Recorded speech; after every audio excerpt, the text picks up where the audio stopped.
नमस्कार दोस्तों।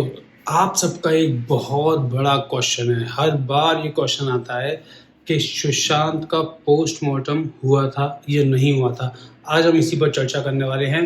मैं हूं डॉक्टर भूपेश। तो हमने ये सब देखा, जो हमें याद है अच्छी तरह देखा कि बॉडी को एम्बुलेंस में ले जाया गया। वहाँ पर डेफिनेटली बॉडी को कोई खोल के तो ले जाएंगे नहीं, तो बॉडी को ले जाया गया होगा एम्बुलेंस में। पहले जिस हॉस्पिटल की बात चल रही थी उस हॉस्पिटल में ना जाके दूसरे हॉस्पिटल पे कूपर हॉस्पिटल बॉडी पहुंचती है। वहां की एक इमेज मेरे पास आई जिसको मैं दिखा नहीं सकता। जो पोस्टमार्टम बेंच होती है जिस पर सुशांत का शव है वो लेटा हुआ है, उस पर एक छाती पर स्टिकर लगा हुआ है कि बॉडी का रिसीविंग टाइम 4:30 बजे है और उसमें पोस्टमार्टम का टाइम नहीं है। उसके बाद जब बहुत डिमांड बढ़ती है कि पोस्टमार्टम रिपोर्ट कहाँ है, तो एक पोस्टमार्टम रिपोर्ट जारी कर दी जाती है जिस पे टाइम लिखा होता है कि पोस्टमार्टम रात के 11 बजे से चालू हुआ और 12:30 बजे तक कंप्लीट कर लिया गया। अब आप सबका क्वेश्चन यहाँ पे फिर उठता है कि पोस्टमार्टम हुआ था या नहीं हुआ था। पोस्टमार्टम रिपोर्ट हमने देखी, मैंने उस पर वीडियो की, मैंने सारी चीज़ें बताई, लूप होल्स बताए, अच्छाइयाँ बुराइयाँ जो भी थी सब चीज़ मैंने आपसे डिस्कस की। यहाँ पर अगर पोस्टमार्टम दोस्तों नहीं हुआ था तो जो विसरल टिश्यूज के सैंपल उन्होंने जो कलीना फॉरेंसिक लैब ने एग्जामिन किए थे वो कहाँ से आए थे। चलिए हम उसको एक बार ये सोचते हैं कि वो मुंबई की फॉरेंसिक लैब है, टिश्यू सैंपल नहीं लिए गए थे और नहीं एग्जामिन हुए। उसके बाद जो 20 से 25% विसरल ऑर्गन्स बचते हैं जिस भी कंडीशन में थे, ड्राइड स्टेट में थे, प्रॉपरली प्रिजर्व नहीं थे, या जो भी कंडीशन जैसा कि डॉक्टर गुप्ता ने बताई थी, उसके बाद वो एम्स पहुंचते हैं। अगर वो विसरल टिश्यू तभी आएंगे ना जब पोस्टमार्टम हुआ होगा, तो यहाँ पर पोस्टमार्टम नहीं होने का सवाल बहुत बड़ा हो जाएगा। अगर पोस्टमार्टम नहीं हुआ था, हम ये मानते हैं, तो विसरल टिश्यू कैसे आए। अब दूसरी चीज जो यहाँ पर आती है, मैंने किसी न्यूज़पेपर में पढ़ा था, अभी वो आर्टिकल मैंने स्क्रीनशॉट लेकर कहीं ना कहीं रखा होगा, कि विसरल टिश्यू का डीएनए टेस्ट किया गया, वो सुशांत के ही थे। डीएनए टेस्ट किससे किया गया? डीएनए को आपने सुशांत के को एक्सट्रैक्ट किया, डीएनए सैंपल पर किससे कंपेयर किया? क्या उनके किसी फैमिली वाले से कंपेयर किया डीएनए को? सिस्टर से या फादर से, जो भी हैं उनसे कंपेयर किया। अगर वो लोग ये बोलते हैं कि डीएनए उनसे कंपेयर नहीं किया गया, तो फिर किससे कंपेयर किया डीएनए? और अगर डीएनए कंपेयर नहीं हुआ है, डीएनए टेस्ट नहीं हुआ है, तो फिर किसका विसरा एग्जामिन किया? तब ये आशंका जताई जा सकती है कि किसी का भी विसरा एग्जामिन कर लिया गया और किया भी गया या नहीं हुआ। तो अगर विसरल ऑर्गन्स लिए गए हैं या विसरल टिश्यूज लिए गए थे, तो दोस्तों पोस्टमार्टम हुआ था, क्योंकि बिना पोस्टमार्टम के विसरल टिश्यूज नहीं लिए जाते।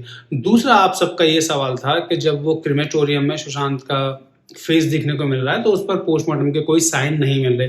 पोस्टमार्टम के साइन नहीं दिखाई देंगे, वहां पर इंसिजन दिया जाता है, पूरा बॉडी रैप है अच्छी तरह से। आपने देख लिया कितनी बुरी तरह से बंधी हुई है बॉडी। मैं बुरी तरह से बोल रहा हूँ क्योंकि अमूमन तौर पर इतनी बुरी तरह से बॉडी को बांधा नहीं जाता है, ठीक है। ज़रूरत ही नहीं पड़ती है जब एम्बुलेंस में ले जा रहे हैं और अच्छी तरह से ले जा रहे हैं।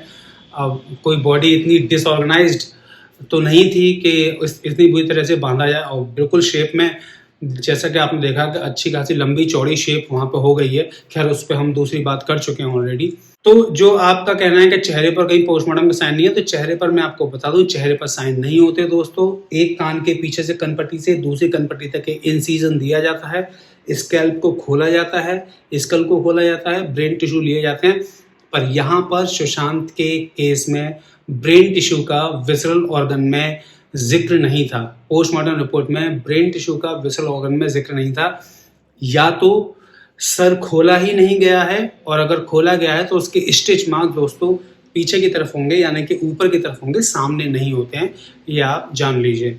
अब दूसरा शक कहाँ पैदा होता है कि जो रिया चक्रवर्ती का एक बयान आया था, टीवी वाले ने भी दिखाया था, टीवी वालों ने भी दिखाया था कि वो पोस्टमार्टम के बाद मिलेंगी, देख सकती हैं सुशांत को, जब तक पोस्टमार्टम नहीं हुआ था, सुबह तक नहीं हुआ था, रात की थ्योरी, ये सारा इतना कन्फ्यूजन पैदा करने वाली थी। पर दोस्तों अगर 5 डॉक्टर्स मिलकर एक रिपोर्ट बना रहे हैं जिस पर वो साइन कर रहे हैं, जिसको लीगलाइज्ड कर रहे हैं, ऑथराइज्ड कर रहे हैं, सर्कुलेट कर रहे हैं, तो वो तभी बन सकती है। इतना बड़ा चांस लेके या तो बिल्कुल ना करें पोस्टमार्टम, कोई बताने वाला ही ना हो, कभी ना हुआ हो, और अगर हुआ है तो रात में ही हुआ है, क्योंकि वो अपने आप जानबूझकर ये क्वेश्चन अपने ऊपर नहीं उठने देंगे कि आखिर इतनी रात में पोस्टमार्टम क्यों हुआ। क्योंकि एक तो रात में कर रहे हैं, ऊपर से अगर रिपोर्ट भी सही ना हो तो बहुत बड़े क्वेश्चंस यहाँ पे उठ सकते हैं। तो मुझे नहीं लगता कि ऐसा हुआ होगा। पोस्टमार्टम भले ही हड़बड़ी में किया गया है, जल्दबाजी में किया गया है, खाली एक्सटर्नल किया गया है, इंटरनल नहीं किया गया है, या खाली विसरल ऑर्गन्स थोड़े बहुत कलेक्ट किए गए हैं, ये नहीं, पर पोस्टमार्टम कहीं ना कहीं हुआ लगता है कि हाँ पोस्टमार्टम हुआ है। तभी विसरल टिश्यूज कलीना लैब में गए, फिर विसरल टिश्यूज जो 25% रिमेनिंग थे वो एम्स में आए। यहाँ पर दूसरा क्वेश्चन डीएनए टेस्ट को लेकर उठता है कि डीएनए जांच हुई या नहीं हुई। हुई तो कंपैरिजन किससे हुआ, अगर नहीं हुआ तो फिर बहुत बड़ा क्वेश्चन मार्क है यहाँ पर। आपका क्या कहना है, प्लीज़ आप मुझे ज़रूर बताइए। धन्यवाद।